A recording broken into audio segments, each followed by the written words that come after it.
Se você tem uma Bíblia, você abre a Bíblia no livro de Números. Livro de Números. É o quarto livro da Bíblia. Deixa eu ver se é o quarto. É o quarto livro da Bíblia, do Pentateuco. Pentateuco são os 5 primeiros livros da Bíblia. É chamado de Pentateuco. Esses 5 primeiros livros, né? Livros de Moisés, que falam sobre a lei. Nós vamos ler o Números capítulo 22, versículo 12. Diz o seguinte: Então disse Deus a Balaão: Não irás com eles, nem amaldiçoarás o povo. Porque o quê? Porque é povo abençoado. Amém? Podemos assentar. Eu quero conversar com vocês hoje sobre alianças. Aliança com Deus, é claro, né?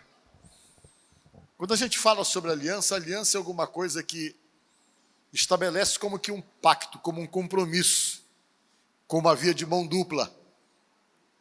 E quando você estabelece uma aliança, você de fato está compromissado com alguém, onde você tem direitos e passa a ter deveres exatamente da outra pessoa com quem você se aliançou.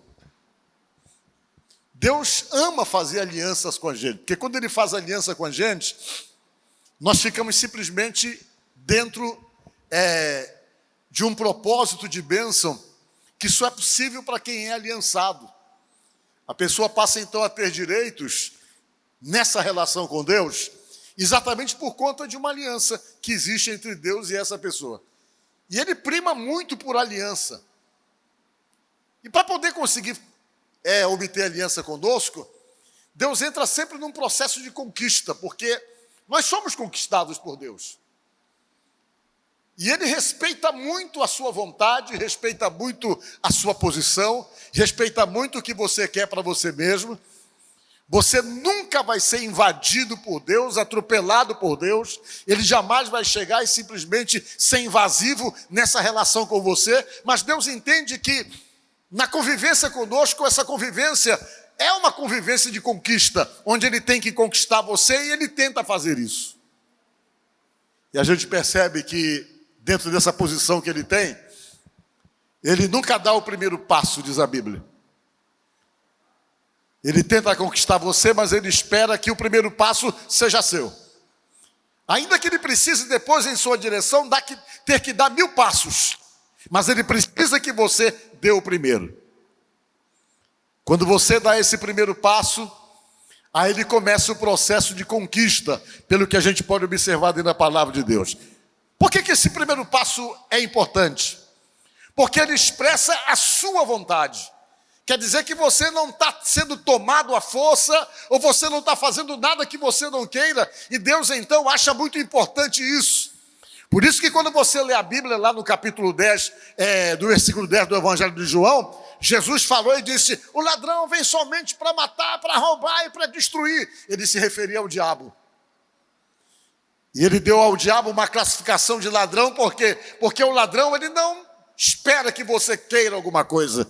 Para poder invadir a tua casa, ele não pergunta se você quer que ele entre na tua casa. Ele entra de preferência sem você saber e simplesmente invade você sem você dar permissão ou não. Por isso que Jesus falou isso sobre ele. Mas quando você volta lá para o Apocalipse, você encontra Jesus falando: eis que estou à porta e bato, se alguém ouvir a minha voz e abrir a porta, eu entrarei em sua casa e cearei com ele e ele comigo. Tentando explicar para nós que Ele não é um ladrão, que Ele não invade a tua vida, mas que Ele bate na porta do teu coração e espera uma reação sua de poder abrir a porta, que Ele possa então se sentir com o direito de entrar. Se isso não acontecer, Ele simplesmente vai esperar o momento em que isso seja possível.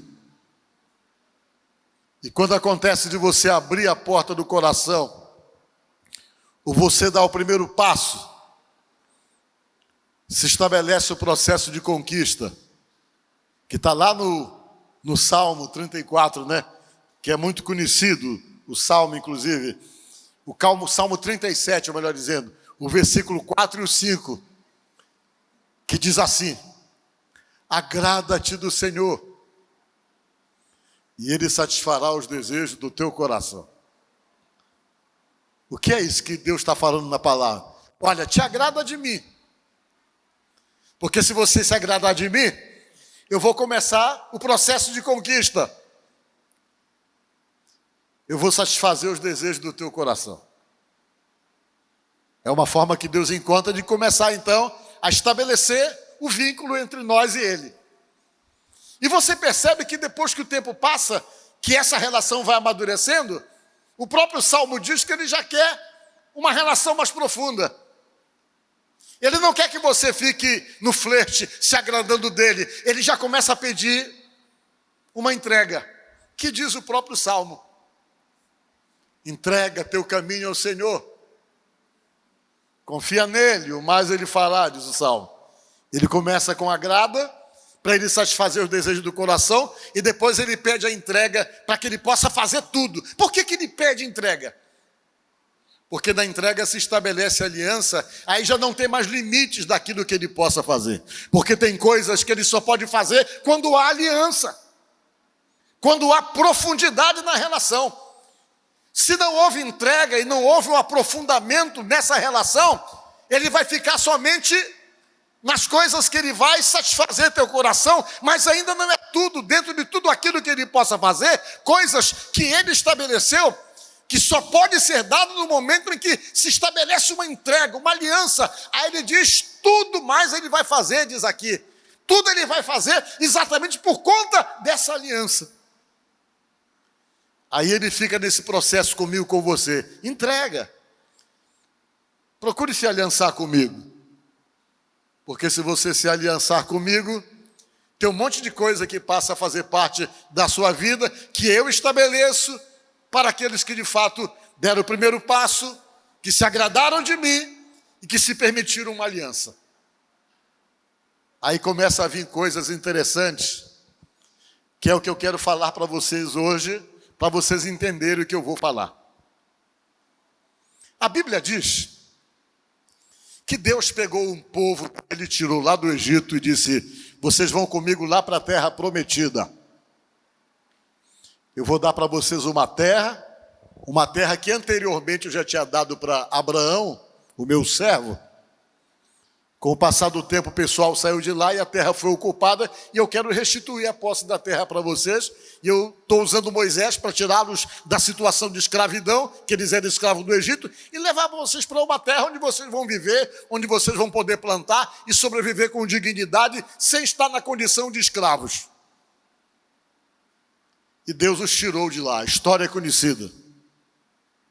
Trouxe eles, houve todo aquele processo de confronto com o faraó.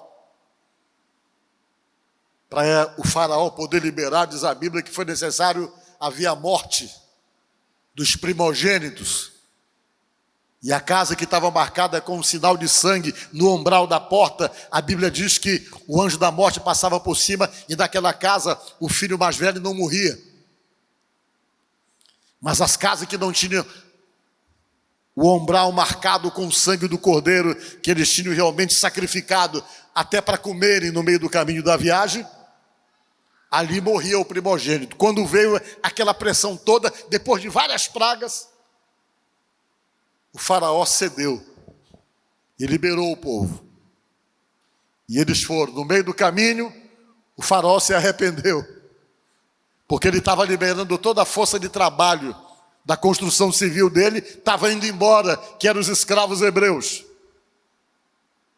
E ele pensou bem, viu o prejuízo que estava tendo por perder a mão de obra escrava, ele tentou voltar atrás e foi atrás do povo de Deus para trazê-los de volta como escravos, e Deus botou dificuldades. Ele não conseguiu chegar perto. E quando chegou na beira do mar, Moisés ficou assim como que perdido. E agora? Aqui está o mar, ali vem os soldados egípcios. O que eu vou fazer? Ele foi consultar Deus. E diz a Bíblia que Deus falou para Moisés: Moisés, por que você clama a mim? Diga ao povo que marche. E as pessoas resolveram enfrentar a água, e quando eles entraram na água, a Bíblia diz que o mar se separou. Eles passaram com os pés a seco para o outro lado. E quando os soldados de Faraó tentaram entrar, as águas se fecharam e eles continuaram uma jornada que durou 40 anos. No meio do caminho eles desobedeciam, eles murmuravam, reclamavam muito. Chegavam ao ponto de dizer para Moisés assim: mas antes está como escravo lá do que vivia aqui no deserto. E diz a Bíblia que todo dia Deus dava de comer para eles. Quando amanhecia o dia, a relva do deserto, ou o próprio deserto, estava cheio de maná, que eles colhiam e comiam de manhã. Na hora do almoço, as codornizes desciam do lugar que eles estavam, eles pegavam e comiam, e Deus sempre alimentando. Diz a Bíblia que as crianças, na medida em que ia crescendo, a roupa delas crescia também. Na medida que o pé delas crescia, diz a Bíblia que o calçado delas crescia também. E Deus manteve eles rodando durante 40 anos, porque houve muita desobediência, muita murmuração, muita reclamação, e Deus achava que aquela geração estava completamente comprometida. E uma geração demora 40 anos, ele deixou passar aquela geração de 40 anos no deserto, para ficarem pelo deserto, e aqueles que iam nascendo com uma nova mentalidade, Deus então estava preparando para levar para a terra prometida. E Deus fez isso. E começou o processo de conquista dos lugares. Até que eles chegaram àquela multidão, que era mais ou menos 600 mil homens, mais de 1 milhão de pessoas, e se acamparam num vale. Um vale próximo das terras de um rei. Esse rei era um rei meio impaciente, e que não estava gostando nada daquela ideia, daquele pessoal chegando ali, naquele vale próximo do reino dele. O nome desse rei era Balaque. Eu fui ver que significa Balaque, significa devastador, ou assolador, é o nome dele. Aquele que assola. Pelo nome dele vocês podem perceber como era o temperamento desse rei chamado Balaque. Ele era um camarada impaciente e poderoso para destruir tudo. E quando ele viu aquele pessoal acampado no vale, no primeiro momento ele teve medo. Ele olhou, ficou com medo e resolveu consultar uma pessoa para ajudá-lo a amaldiçoar aquele povo. Porque entendia ele que se ele amaldiçoasse aquele povo, ele ia para a batalha contra aquele povo amaldiçoado, ele conseguia dizimar todo mundo e colocar todo mundo para fora dali. Aí ele foi procurar um especialista em abençoar e amaldiçoar. Um sujeito que morava em uma determinada montanha, que era chamado de Balaão. Esse cidadão chamado Balaão era um camarada que acreditava em Deus, mas que ele era meio espiritualizado, pelo que a gente entende, porque ele fazia leitura de presságio. Ele ficava olhando as situações e tinha um dom de perceber o presságio das coisas, mas ele acreditava em Deus, e a leitura dele era feita com animais que eram sacrificados. Ele olhava e conseguia realmente fazer algum tipo de interpretação. O Balaque resolveu então mandar alguém, uma comitiva até esse cidadão chamado Balaão, para conversar com ele e pedir que ele fosse amaldiçoar aquele povo que era o povo de Deus, que estava acampado em um vale próximo das montanhas de Moabe. E o Balaque era moabita, o rei. Ele contratou uma comitiva de príncipes e disse: procure esse Balaque e converse com ele, se ele tem condições de poder amaldiçoar esse povo, que depois eu vou contra eles para poder destruí-los. E diga a eles que eu tenho alguns presentes para dar para eles, alguns benefícios para poder lhe dar, se ele conseguir fazer isso. E a comitiva chegou lá, se apresentou diante do Balaão, os príncipes: olha, o rei Balaque mandou conversar com você e dizer para você que ele está precisando que você vá até o pé da montanha para poder amaldiçoar aquele povo que está lá no vale. Ele disse: então vocês esperem, durmam comigo aqui, que amanhã de manhã nós saímos para olhar esse povo, falou o Balaão. E quando ele está dormindo, Deus começa a falar com ele, dizendo: olha, eu quero te dizer uma coisa. Não dá para amaldiçoar quem eu tenho abençoado. Você não vai conseguir colocar impedimento quem está debaixo da minha bênção, disse Deus. Então isso que Balaque está pedindo, você não vai fazer. Porque esse pessoal que vocês estão vendo aí, acampado lá naquele vale, aquilo que nós lemos, é povo abençoado. Vocês estão entendendo isso aí? Por que eu estou falando isso para vocês? Porque você é povo abençoado. E às vezes, como povo abençoado, a gente tem nossos medos, temos as nossas inseguranças, e não percebemos a importância de se sentir povo abençoado e, consequentemente, de estar debaixo de uma aliança. Quando você estabelece essa aliança com Deus, você entra nessa qualificação de povo abençoado dentro de todo aquele processo que eu falei no começo para você. Mas às vezes nós somos muito inseguros. Somos inseguros principalmente com aquilo que nós não conhecemos, com o desconhecido. E uma das coisas que mais nos assusta é exatamente o invisível das coisas. Se você for perceber, nós percebemos a nossa vulnerabilidade, principalmente diante daquilo que nós podemos então qualificar como invisível e que de repente na nossa avaliação pode ter algum poder de ataque sobre nós. Às vezes nós somos muito inseguros quando somos atingidos totalmente ou perseguidos por situações que nós fazemos a leitura real, que é uma leitura que nós percebemos que é de inveja de alguém que de alguma forma tenta travar nossos caminhos. Nós ficamos muito seguros, muito assustados quando nós percebemos que alguém, por alguma razão gratuita ou não, tenta nos prejudicar ou puxar nosso tapete ou gerar dificuldade para nós. Isso gera um desespero muitas vezes em nossos corações, uma insegurança, porque a gente se sente vulnerável, principalmente nessas questões que nós achamos que são questões invisíveis, mas que nós reconhecemos com poder de ataque sobre as nossas vidas. Isso é verdade, a Bíblia realmente fala que essas coisas e esses poderes existem, porque a própria Bíblia diz que nós temos que lutar contra situações invisíveis. Falou o apóstolo São Paulo que a luta principal que nós temos não é contra a carne e nem é contra o sangue, disse ele, mas são contra seres espirituais e potestades e principados em regiões celestes. Foi o que ele falou lá em Éfeso, tentando mostrar para nós o quê? Que existe todo um poder espiritual invisível, segundo a Bíblia, articulado, que tem poder de ataque e que você precisa estar preparado para poder receber esse tipo de confronto.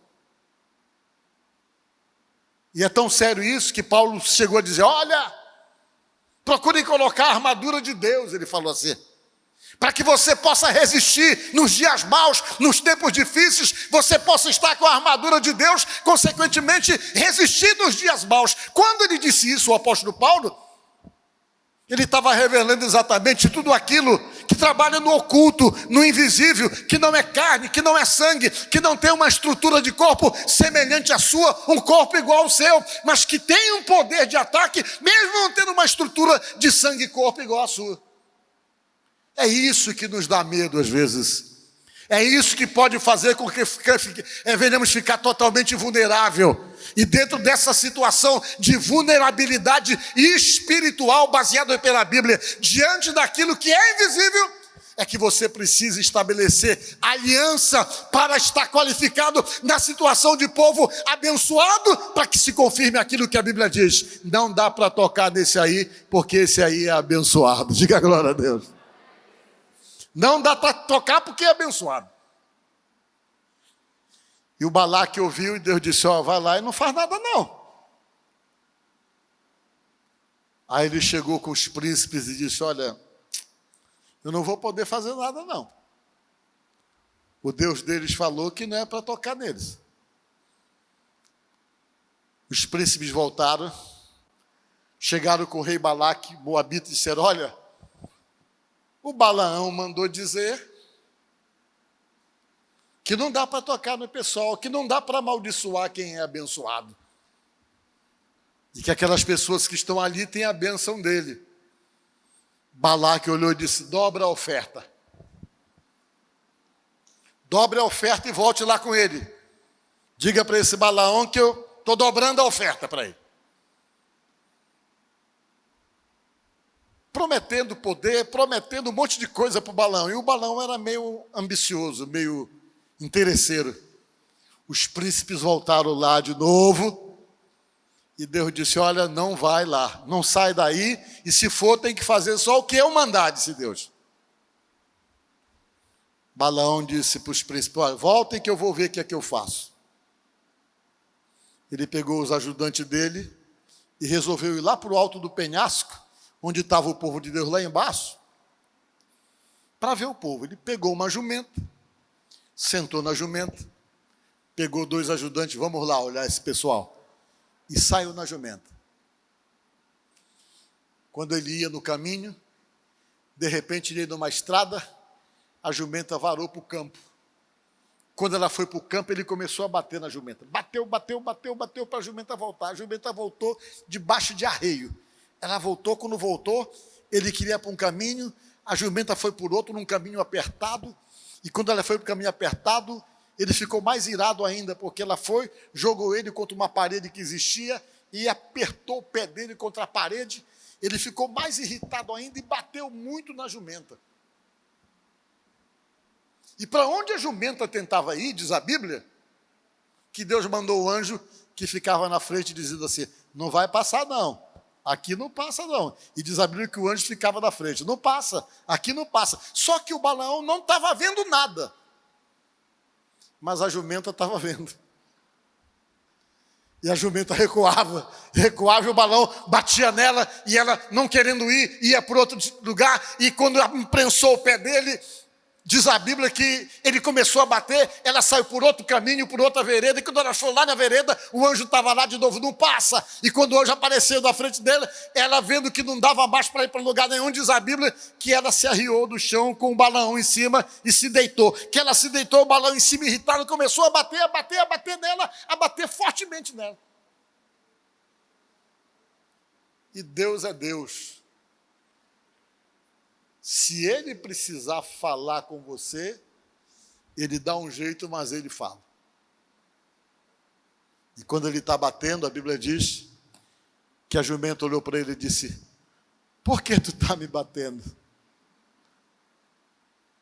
Tu não sabe que eu estou te servindo todos esses anos, eu nunca fiz isso, e agora você me bate por quê?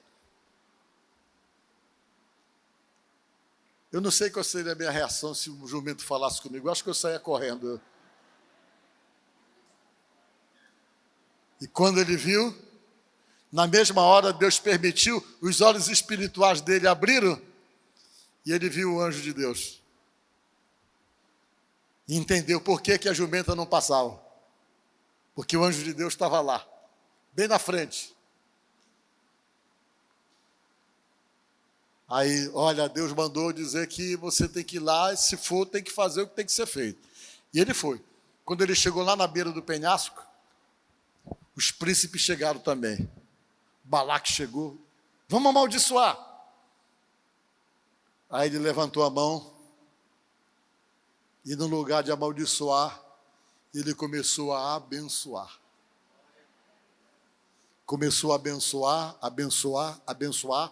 O Balaque disse: mas rapaz, tu está abençoando esse pessoal aí, não é para amaldiçoar. Como é que tu está abençoando? Tu está abençoando no lugar de amaldiçoar, segundo o nosso trato. É aí que entra o que está escrito no capítulo 9, ou no capítulo 8, do versículo 23, do livro de Números, onde ele diz assim: como posso amaldiçoar a quem Deus não amaldiçoou? Ele disse: eu não posso fazer isso. Esse pessoal é abençoado. Quer dizer o quê? Nada pega neles. Nada pega neles. É pessoal de aliança. Aí ele disse essas palavras, Números, capítulo 23, versículo 8. lhe disse essas palavras diante do Balaque. Como posso amaldiçoar quem Deus não amaldiçoou, gente? Como posso denunciar a quem o Senhor não denunciou? Eu não tenho como. Minhas palavras têm que ser de bênção. E naquele momento Balaque entendeu que aquelas pessoas que estavam ali tinham uma cobertura de aliança com o Deus Todo-Poderoso. É essa aliança que nós precisamos ter. A Bíblia diz que se você tem essa aliança com Deus, sabe o que diz a Bíblia? Nenhuma arma forjada contra você prosperará, diz a palavra. Sabe o que a Bíblia diz quando você tem essa aliança? Diz lá no Salmo 91, podem cair 1000 ao teu lado, 10.000 à tua direita, mas tu não serás atingido. Sabe o que é que a Bíblia diz quando você tem essa aliança? Que aos seus anjos dará ordem ao teu respeito, para te guardarem. Sabe o que a Bíblia diz quando você tem essa aliança? Que os anjos do Senhor se acampam ao derredor dos que os temem, dos que os que têm aliança com Ele. Nós precisamos ter essa aliança. Aliança com Deus. Porque quando você tem esse tipo de aliança que esse povo tinha, você dorme tranquilo. Quem quiser puxar tapete, quem quiser dar rasteira, quem quiser fazer mal, vai perder o tempo, porque não dá para amaldiçoar a quem Deus tem abençoado, diz a Bíblia. Você fica completamente seguro por entender que existe uma proteção que age sobre você, que é a proteção maior, a proteção do Deus da Bíblia, do Deus que a Bíblia chama de Todo-Poderoso. Então, nesta noite, o que eu quero dizer para você, não sei como Deus tem procurado chamar a tua atenção, mas eu sei que tem procurado chamar, porque você está aqui, você não está aqui por acaso. Você não veio aqui por acaso. É dentro de uma igreja que Deus aproveita o momento de poder falar com a gente, de tentar nos chamar ao entendimento, a uma compreensão das coisas, a uma tomada de posição. E com certeza Deus te chamou aqui nesta noite, quem sabe com esse propósito, de dizer para você, preciso ter aliança com você. Eu quero que você estabeleça uma aliança comigo. Eu preciso fazer por você tanta coisa que você está querendo, mas que eu não posso fazer, porque o que você está querendo que eu faça por você, eu estabeleci que eu faço por aqueles que estabelecem uma aliança comigo. Aí você vai, estabelece essa proximidade, essa aliança, ele vem, se aproxima, começa a agradar você, satisfazendo os desejos do seu coração. Quando você processa essa entrega de relacionamento e de convivência espiritual, ele vem e começa a valer exatamente as promessas que existem sobre a vida de quem se permite uma aliança com ele. Então, nesta noite, eu não sei como Deus tem incomodado você, eu não sei como é que Deus tem falado com você. Que essa forma de Deus agir, ela é muito subjetiva. É alguma coisa muito pessoal e particular com cada um. Deus trata com cada um de uma maneira diferente. Ele não trata igual com todo mundo. Ele tem uma maneira de tratar você e de se aproximar de você. Talvez você esteja diante de coisas que têm te incomodado porque Deus tem incomodado você. Talvez você tenha percebido que não é poucas vezes que Deus fica tentando falar com você e cobrando de você uma certa mudança, uma certa postura que você já reconhece que precisa ter e que você por alguma razão ainda não teve ou não está conseguindo. Às vezes até mesmo nessa necessidade que às vezes você tem de mudar. Você olha para você e diz, eu preciso mudar, mas você não está encontrando forças para mudar como você gostaria.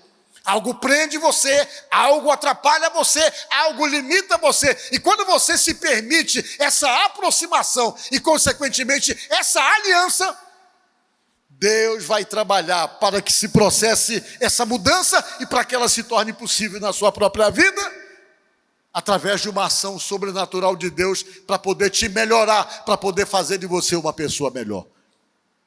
Se permita uma aliança. Aliança com Deus, com Jesus. Eu não estou falando aqui de religião, estou falando de Deus, de aliança com Deus.